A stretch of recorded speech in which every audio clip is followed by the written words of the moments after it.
Hello students, today's topic is stoichiometry or we can say stoichiometry.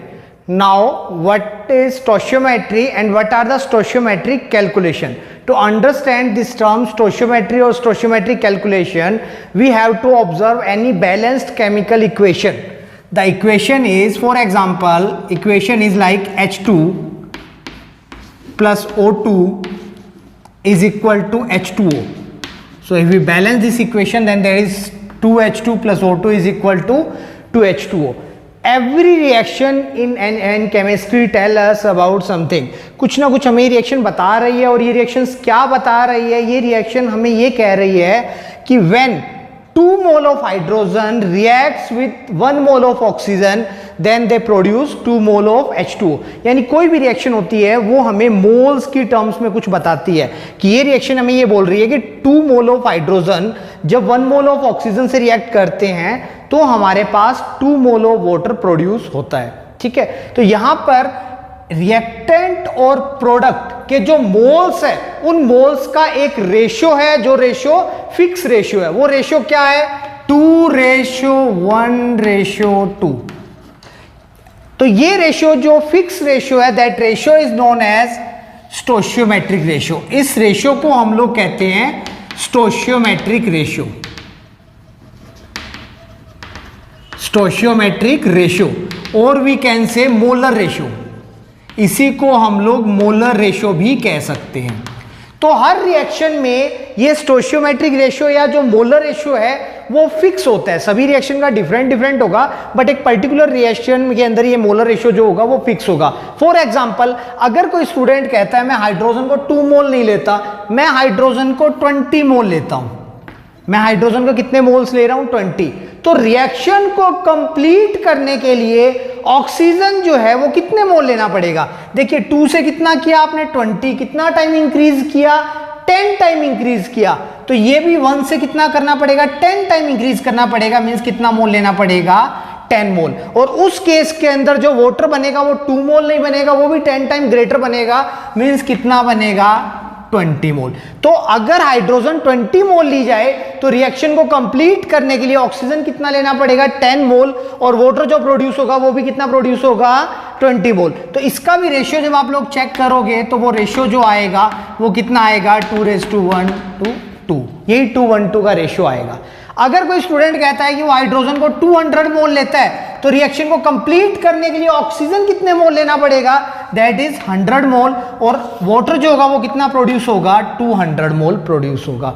So that is again इसका ratio देखोगे तो 2:1:2 ratio आएगा. तो ये 2:1:2 जो रेशियो है, ये रेशियो इस रिएक्शन के लिए स्टोइचियोमेट्रिक रेशियो होता है. Now what is the meaning of stoichiometric calculation? मैं जो अभी कह रहा हूं कि अगर मैंने रिएक्टेंट की क्वांटिटी दे दी और मैंने प्रोडक्ट की क्वांटिटी पूछ ली, या एक रिएक्टेंट की क्वांटिटी गिवन होती है और दूसरे रिएक्टेंट की क्वांटिटी फाइंड आउट करने के लिए कहा जाता है, then these type of calculations are known as stoichiometric ratio. जैसे अगर मैं पूछूं कि हाइड्रोजन को अगर 20 मोल लिया जाए तो रिएक्शन को कंप्लीट करने के लिए how many moles of oxygen are required, so these type of calculations are known as stoichiometric calculation. इस तरह की जो कैलकुलेशंस होती है उन कैलकुलेशंस को हम लोग क्या कहते हैं? स्टोइचियोमेट्रिक कैलकुलेशंस कहते हैं. ठीक है, तो देखिए स्टोइचियोमेट्रिक कैलकुलेशन करने की हम लोग एक बड़ी सिंपल सी टेक्निक लगाते हैं. बड़ा सिंपल तरीके से हम लोग इसको समझेंगे. सपोज हमारे पास एक रिएक्शन है N2 plus 3H2 is equal to 2NH3. ये हमारे पास एक बैलेंस रिएक्शन है अमोनिया प्रोड्यूस करने की. हैबर प्रोसेस कहते हैं इसे, Haber's process of manufacturing of ammonia. N2 plus 3H2 is equal to 2NH3. इस रिएक्शन में अगर देखें तो इसका स्टोइचियोमेट्रिक रेशियो क्या आएगा? 1:3:2. तो अगर कोई स्टूडेंट कहता है कि 1 मोल ऑफ नाइट्रोजन वो ले रहा है तो रिएक्शन को कंप्लीट करने के लिए कितने मोल हाइड्रोजन की रिक्वायरमेंट होगी? 3 मोल. और जो अमोनिया प्रोड्यूस होगा वो कितना मोल प्रोड्यूस होगा? 2 मोल. अब देखिए क्वेश्चन अगर कुछ इस तरह से आ जाए, how many moles of ammonia will produce when 7 mole of hydrogen reacts with excess of nitrogen.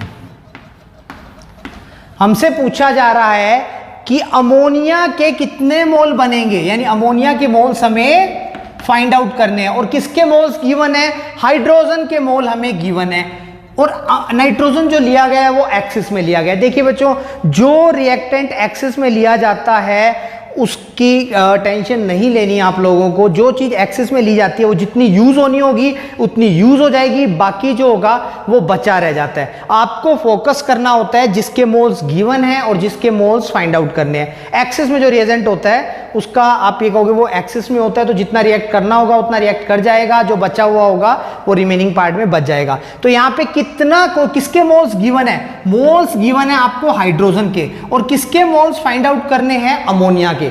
तो बड़ी सिंपल सी ट्रिक बताता हूं हम लोग किस तरह से फाइंड आउट करेंगे। हम दोनों चीजों का रेशियो लेंगे, किस किस का, एक जो गिवन है वो और एक जिसका फाइंड आउट करना है, उनके मोलर रेशियो लेते हैं। तो हमारे पास यहाँ पे जो दो चीजें हैं वो क्या है, एक है हमारे पास हाइड्रोजन, करेक्ट, एक हमारे पास हाइड्रोजन है। तो हाइड्रोजन रेशियो अमोनिया, तो hydrogen ratio ammonia is equal to hydrogen ratio ammonia. तो पहले हम लोग क्या लेंगे, उनका स्टोशियोमेट्रिक रेशियो लेते हैं। तो देखिए हाइड्रोजन का स्टोशियोमेट्रिक रेशियो कितना है 3, और अमोनिया का स्टोशियोमेट्रिक रेशियो कितना है 2। It means when hydrogen are 3 mole then ammonia are 2 mole, then when hydrogen are 7 mole then ammonia will be how many mole। तो यहाँ पे हम लोगों ने कितना कर लिया, लेट उसको x, यानी जब हाइड्रोजन 3 मोल होती है तो हम कहते हैं कि उस टाइम पे अमोनिया 2 मोल होगी। तो जब हाइड्रोजन 7 मोल होगा तो अमोनिया कितने मोल होगी, x मोल होगी। यहाँ से हम लोग x की वैल्यू फाइंड आउट कर लेंगे और वही हमारे पास अमोनिया के मोल्स होंगे। तो x की वैल्यू क्या है,